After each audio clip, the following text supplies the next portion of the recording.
ঈদের আগের দিন সকালেও ঢাকা ছাড়ছেন মানুষ। শুক্রবার ভোর থেকেই ভিড় বাস স্ট্যান্ডগুলোতে।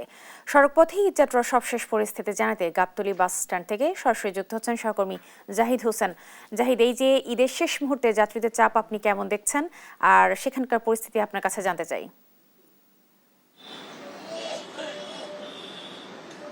রিপা, এই মুহূর্তে রয়েছে রাজধানীর কল্যাণপুর বাস কাউন্টারের সামনে, এবং এখানে আমরা এসে দেখছি যে কোনো যাত্রী নেই। যাত্রী না থাকার ফলে দীর্ঘ লাইনে রয়েছে খালি বাসগুলো।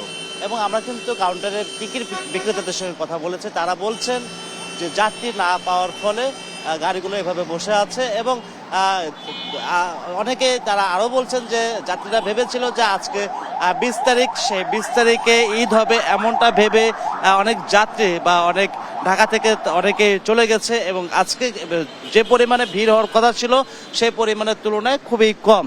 যাত্রী না থাকার ফলে কাউন্টারে বসে আছেন টিকিট বিক্রেতারা, এবং যে গাড়িগুলো আপনারা দেখতে পাচ্ছেন যে এই গাড়িগুলোতে যাত্রী নেই, এবং যাত্রী না থাকার ফলে গাড়িগুলো দীর্ঘ সারি দিয়ে অপেক্ষা করছেন। এবং তারা আরও বলছেন যে যত আমাদের গাড়ি বর্তমানে অনেক রয়েছে, যেখানে আমাদের 5টা গাড়ি যাওয়ার কথা সেখানে আমরা একটা গাড়ির যাত্রী পাচ্ছি না। সেজন্য আসলে আমাদের গাড়িগুলো এভাবে আমরা দীর্ঘ লাইন দিয়ে রেখেছি। দর্শক, আপনার এটা কিন্তু আরও জানেন যে গতকালকে অনেকটাই ভিড় ছিল কাউন্টারগুলোতে। আর অনেকে ভেবেছিল যে আজকে ঈদ হবে, সেই জন্যই অনেকেই ঢাকা থেকে গ্রামের বাড়িতে গিয়েছে ঈদ করার জন্য।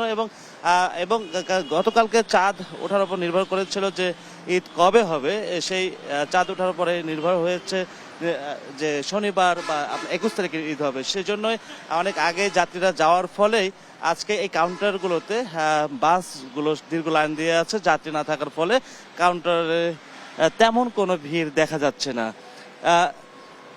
আপনারা দেখছেন যে আমরা বর্তমানে যে কল্যাণপুরের যে কাউন্টারগুলো ধীরে ধীরে আপনারা দেখাচ্ছে যে কাউন্টারের সামনে সামান্য কিছু যাত্রী এখানে দাঁড়িয়ে আছে, যারা আজকে যাওয়ার কথা নয় বা তারা অনেক আগে যাওয়ার কথা ছিল, তারা আজকে যাবে এমনটা রাস্তা ফাঁকা পাচ্ছে এবং গাড়ির টিকিট সহজেই পাচ্ছে, গাড়ির সিটও সহজে পাচ্ছে। সেই জন্যই কিন্তু তারা আজকে 3টাতে যাচ্ছে, এমনটাই কিন্তু কাউন্টারে থাকা কর্তৃপক্ষরা আমাদেরকে জানিয়েছেন। এবং রিপা, এতক্ষণ যে দেখাচ্ছিলাম যে কল্যাণপুরের যে বাস টার্মিনালের যে দৃশ্য, যে এখানে যাত্রী কম থাকায় দীর্ঘ লাইনে দাঁড়িয়ে আছে খালি বাস।